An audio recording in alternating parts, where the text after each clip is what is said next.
So for clarity, am I understanding correctly that we don't have extra biblical contemporary accounts that provide any confirmation of the resurrection? Hey everybody, welcome back in. Grab a seat and get comfortable because this one is a slow burn masterclass. In this clip, atheist debater Matt Dillahunty sits across from Christian apologist Than Christopoulos. And instead of going loud, Matt just opens a notebook of questions and starts taking the resurrection case apart piece by piece. They go from divine hiddenness to why no outside sources confirm the resurrection, all the way into the probability math the whole argument rests on. What happens when Matt asks one clean question about that math is the reason you clicked.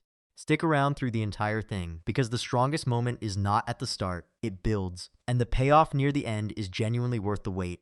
And while it's rolling, drop a comment and let me know where in the world you're watching from. I love seeing how far this channel travels. Alright, let's get into it.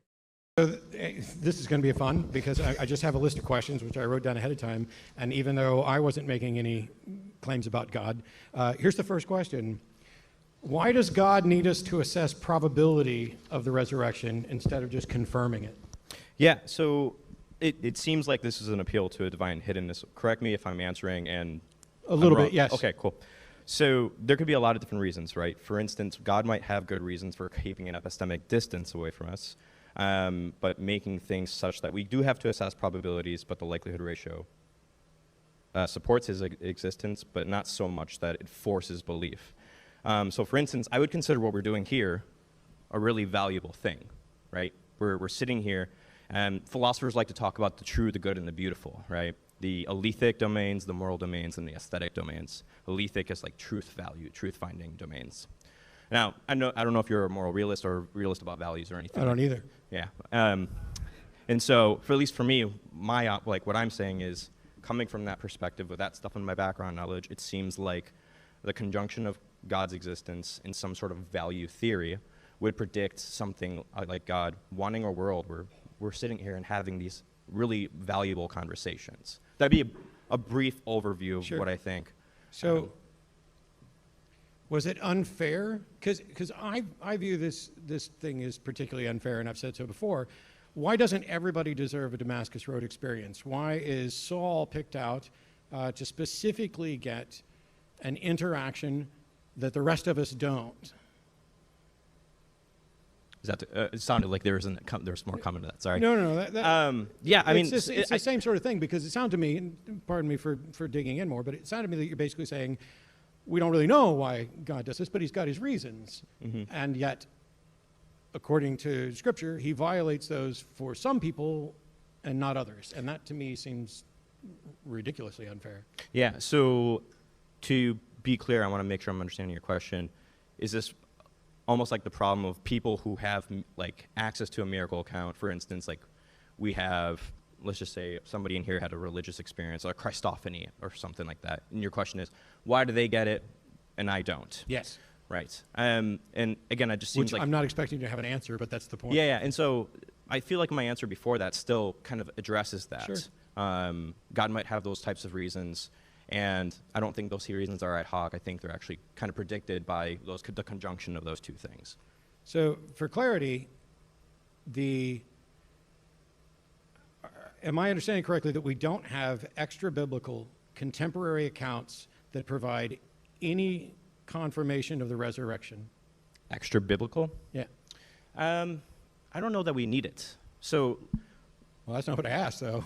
Well, I would say no, we don't, but I don't think we need it yet either, because I think the evidence supports what I'm arguing for on its own. Yeah, if you don't think we need it, that's fine. I just want to make sure we're on the same page that it's not there, because when you look at somebody like the testimony of Flavianum is disputed, but also it wouldn't matter that much to me because it's not like he cites sources. So, look, I would consider like that kind of stuff very weak evidence because it's so far removed, and somebody like Josephus is reporting something from like so far away, and these are who knows how many hand accounts, whereas the Gospels are very decades different. later. Yeah, so I'm not terribly interested in what Josephus has to say, at least on that basis, if that makes sense.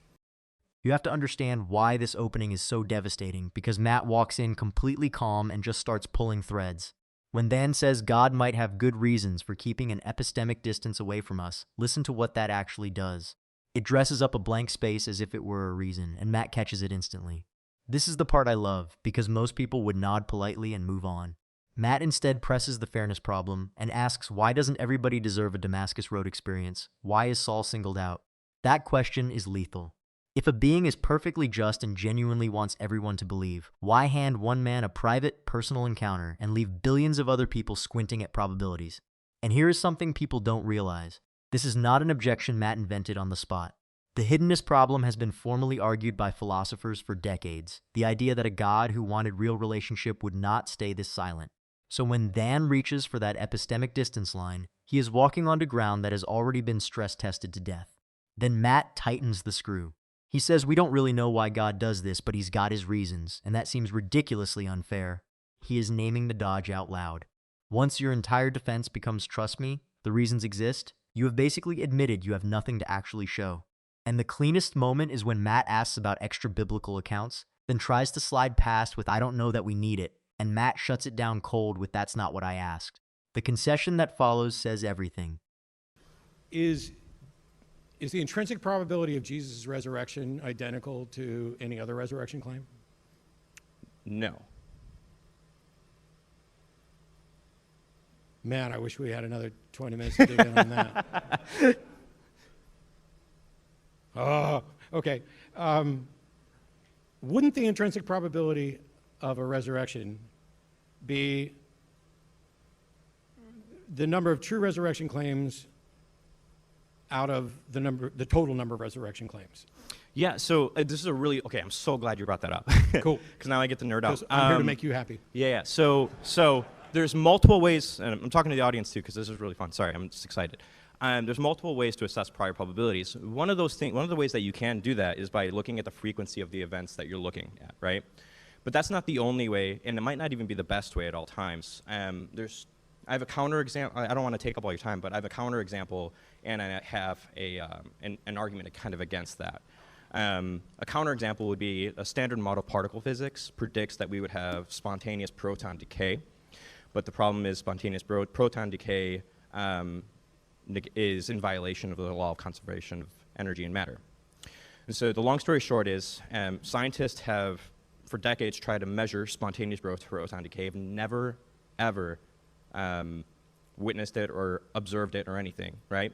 But the thing is, the standard model of particle physics predicts it, and we have really good evidence that it does happen. We just never observed it. And so the prior probability, if it's the case that we've never observed spontaneous proton decay in science, the prior probability, if we measured it strictly on like a frequentist metric or a frequency metric, would be really low. So there's some pre-theoretic things. I'm going to do you a favor. Yeah. Trust me, this is me doing you a favor. Because nobody here cares about particle physics. I was asking about the intrinsic probability, not the prior.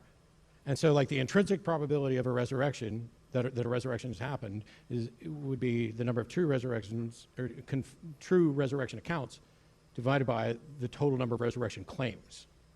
The intrinsic probability. Right, so what I'm doing is I'm providing a counterexample to the use of frequency for assessing the intrinsic probability. Okay. So, and depending on how we're using the words intrinsic and prior here, I kind of take those to be interchangeable. So maybe you want to. Ooh.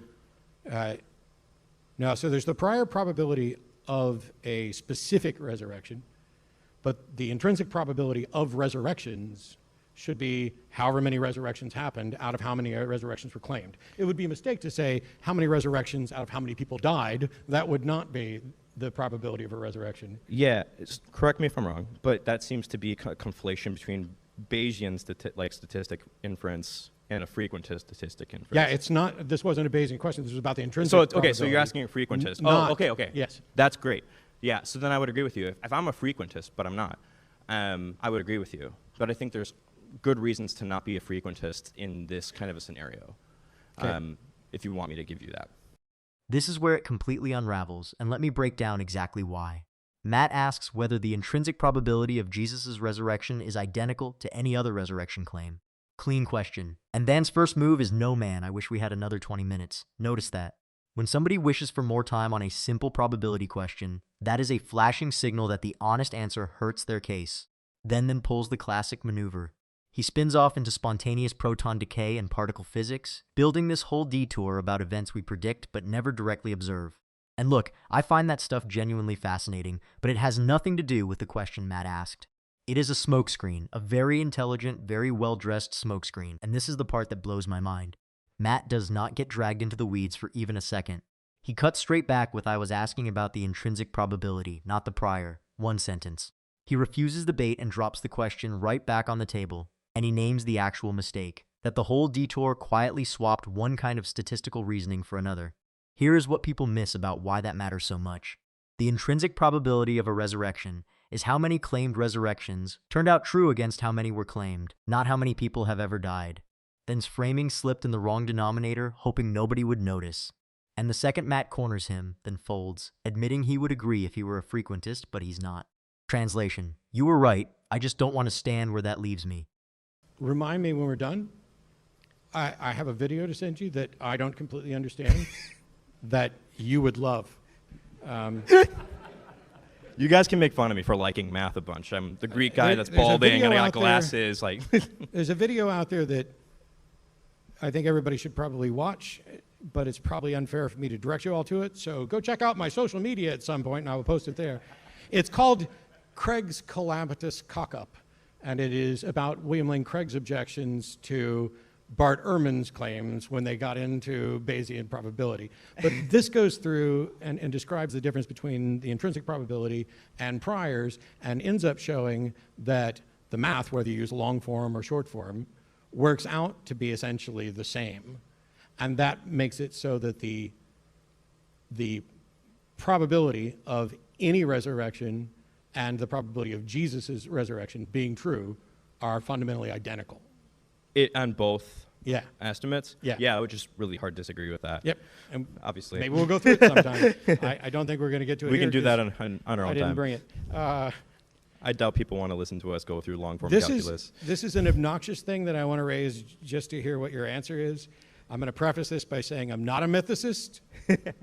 I think mythicists are overreaching a burden of proof that they can't meet. But I have friends who are mythicists, and some of them are well-read and well-written, and one of them being Richard Carrier. I should say Dr. Richard Carrier, just in case, not that it matters. He wrote a book called Proving History that basically argues for using Bayesian analysis to determine events from history. It's too much. I did not finish reading it. Sorry, Rick. But he then went on to use Bayesian analysis to assess the historicity of Jesus.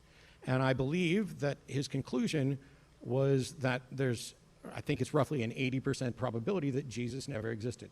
He came to about lower than 0.5, I think, is what he argued. Oh, really? Yeah. So this is what happens when you don't finish.